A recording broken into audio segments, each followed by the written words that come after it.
Yes!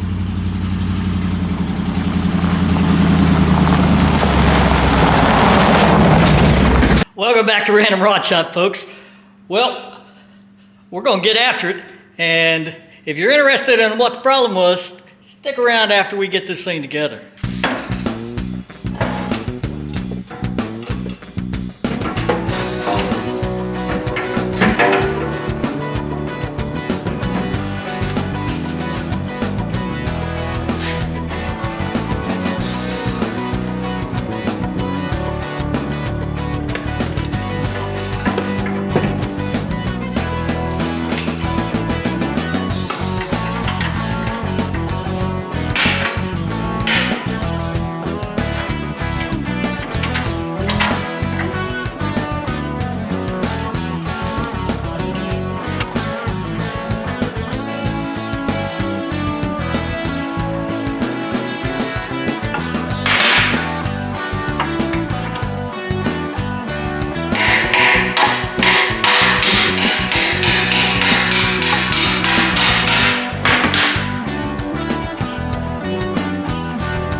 So what we need to do now is we need to open up this top ball joint hole. Let me get the camera down here.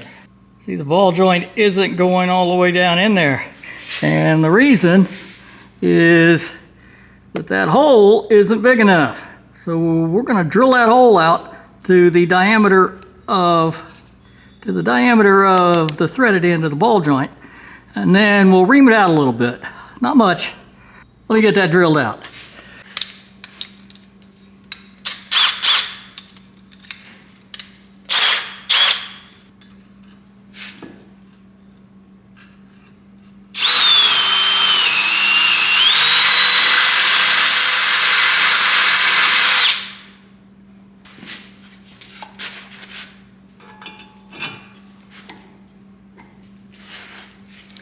Well, it looks like that the last time I did this, I started playing with the reamer first. and I just assumed it was gonna have to be reamed. Looks like to me, you run a 1/2 inch drill bit through that thing, and that fits.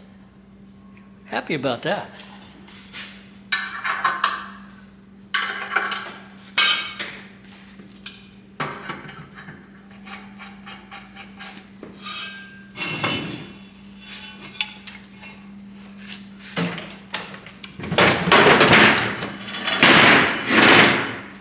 Well, it looks like I need to do some balancing here.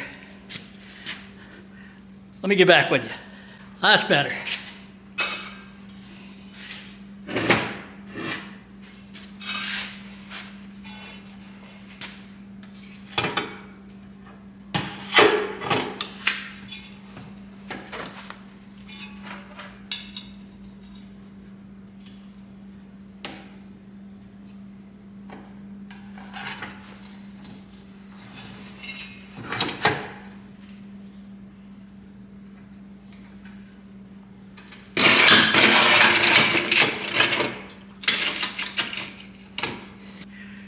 Well, I'm not excited about using that log nut I got.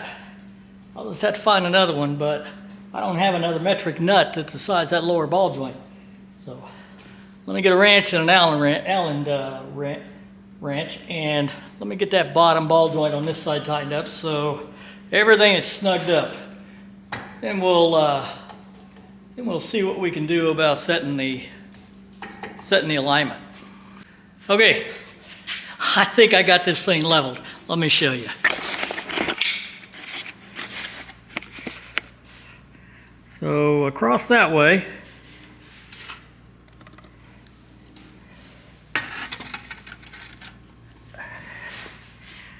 And across that way. Looks like that's a 1/10.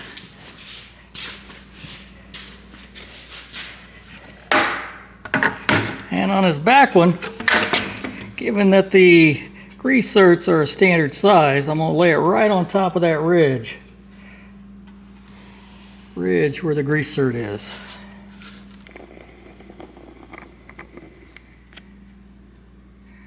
So got a 1/10 there. I think I'm going to leave it alone. All right, let's see if we can get some shims in this thing and see if we can do some alignment. I think last time we decided that was about 5 inches right there, so let me get the jack and let me get both sides at 5 inches.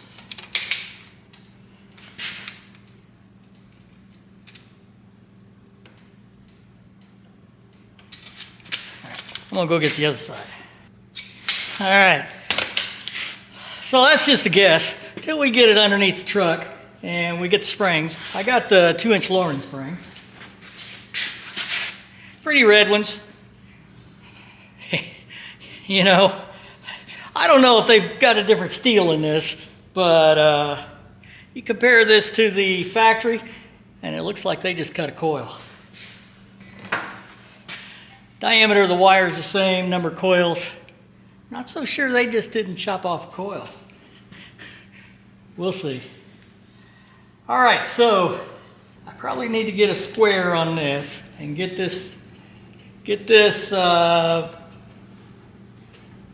steering angle straight, and trying to remember what we decided last time. So that was probably, I think we did 6 in a big one, or 6 in a small one up front and 3 in a small one, or 3 in the back. I think we'll start with that. We'll see. Okay, let me grab a square. Just remember where it's at. All right, that's close. So I'm thinking I must have had 5 and 3 last time, because I can only, either that or I've lost some shims.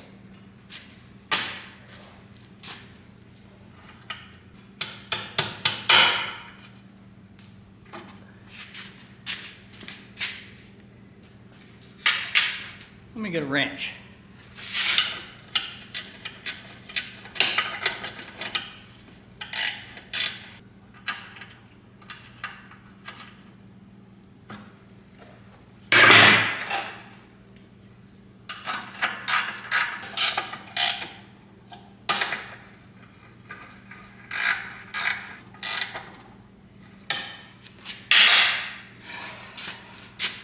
All right.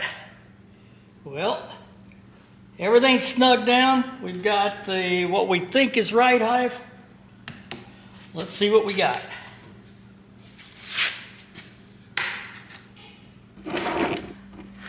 So, assuming I still got this all level, I got a caster of 4.4. Now, let's add a seventh or a, let's see, what have I got? 1, 2, 3, yeah. Let's add a sixth one on the front side, and actually, let me take one out of the back side. Let's see if that'll work.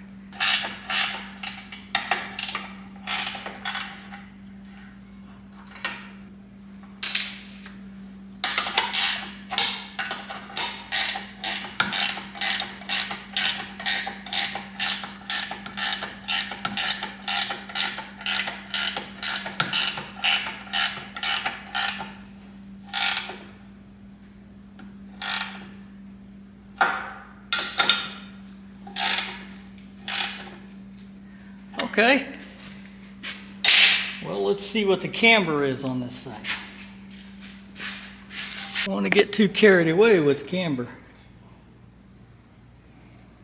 Try to hold it up straight.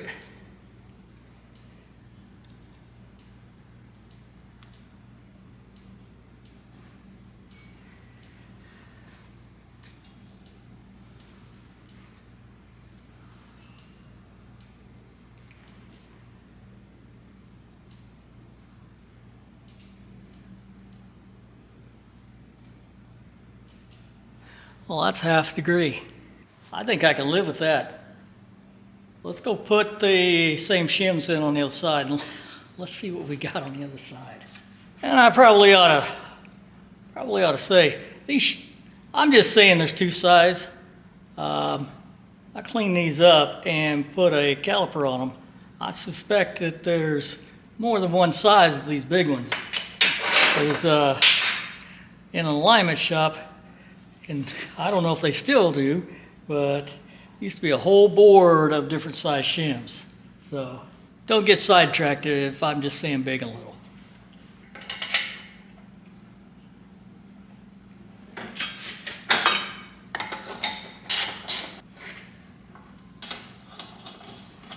And quite honestly, it's unusual if the shim pack on both sides is the same. So I don't know that I've got extremely high expectations. Sometimes you get lucky.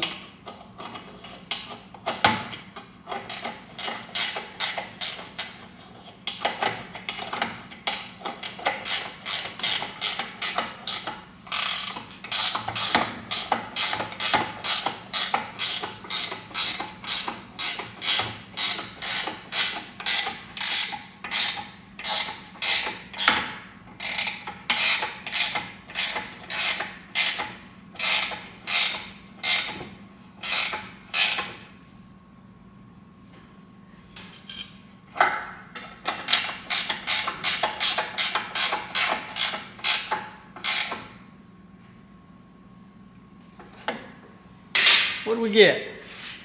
Oh, so that's got 6. We had 5.8 on the other side. So let's see here. Probably take that little one out I got up on the front side.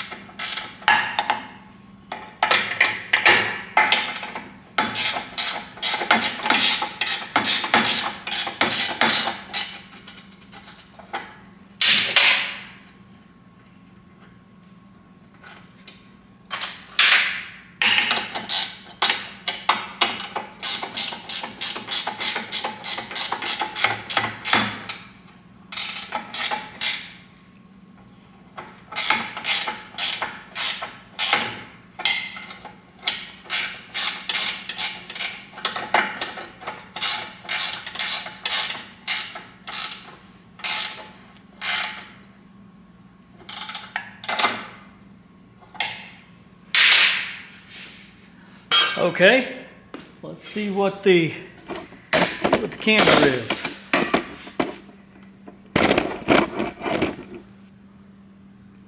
Well, that's 0. So I need to find some small ones because it needs a little more than that. There's 1. But I think we can do that. I think that's ready to clean up those lower control arms. And I'll go ahead and order some upper ones, the complete ones. So have new stuff on top. You notice that's actually a new lower control arm. I ordered 2 of them. One didn't come in yet. I think what I'm going to do, given I've already got this one made, is when the new one comes in, I'm going to take out the cross shaft and put in the new bushings for the cross shaft, because it's already got the new ball joint in it, and we'll just call it done. That's my plan anyway.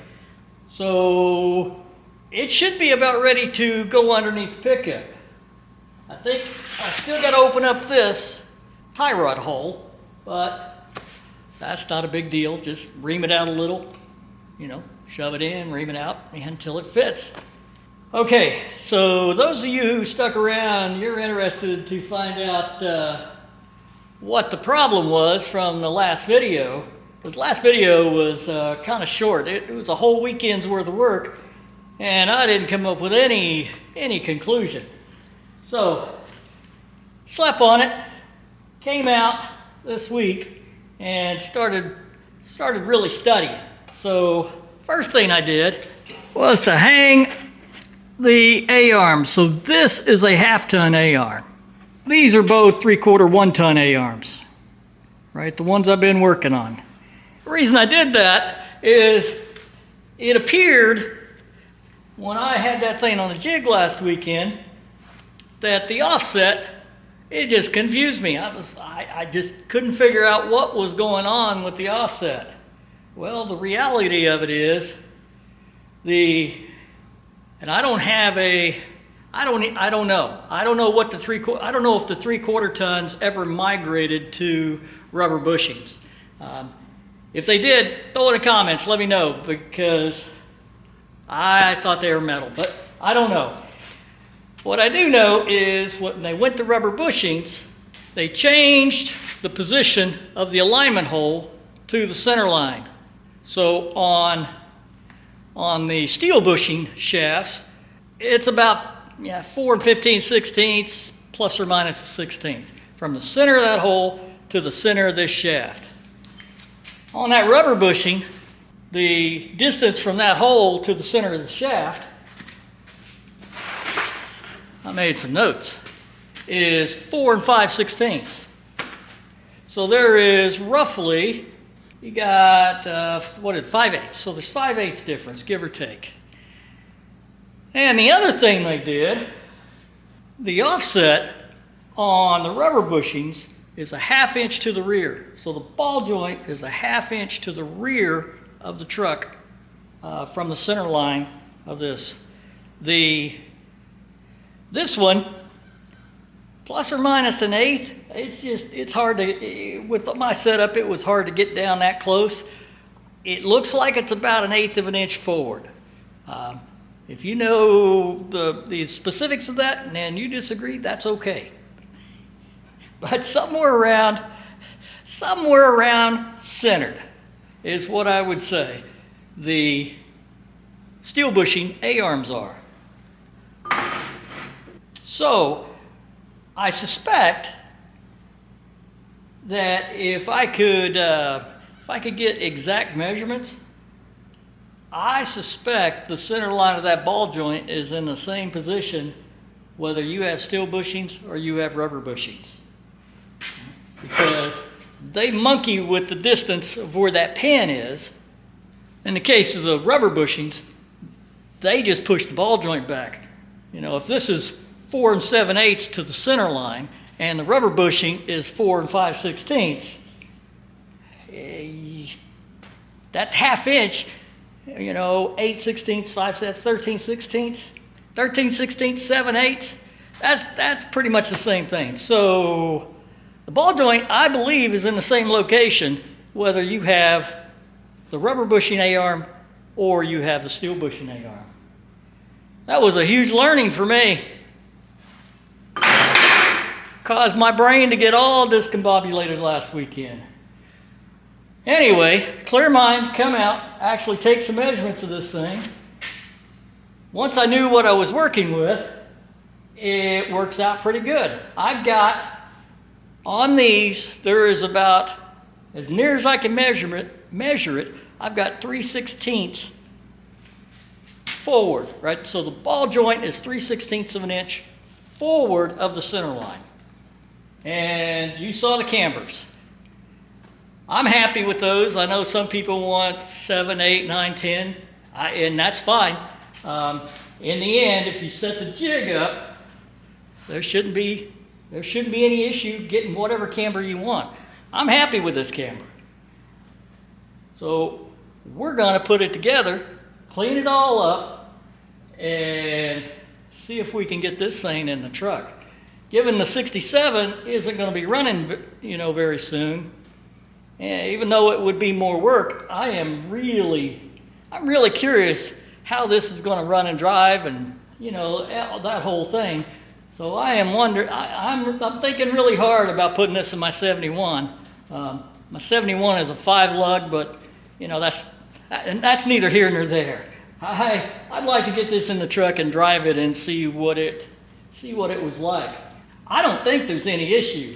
It's I suspect it's going to drive just like any other lowered C10. It was a long battle, at least in my mind, to get from point A to point B. It's like we had to go to Z before we got to point B. But I'm happy about this. I think this is going to set up, and it is going to work fantastic. I almost forgot. One of the other issues last weekend, these are the two patterns. So this is the pattern for the lower, and this is the pattern for the upper. And the ball joint gets sandwiched between there. On the second control arm I was working on, for whatever reason, I flipped these over. And so that's the reason nothing was pointing in the direction I thought it was supposed to point into. Oh well. Anyway, that's what the patterns look like. Basically, I cut that out of the top of the A-arm and set the lower control arm length to 17.5 inches from center line of the crossbar to center of the ball joint. And other than that, didn't really do a lot of monkeying. Anyway, if you got any questions, leave them in the comments. If I forgot something that was important, let me know. I'm excited to get this in the truck. Until next time, I'm Random at Random Rod Shop, and we're out of here.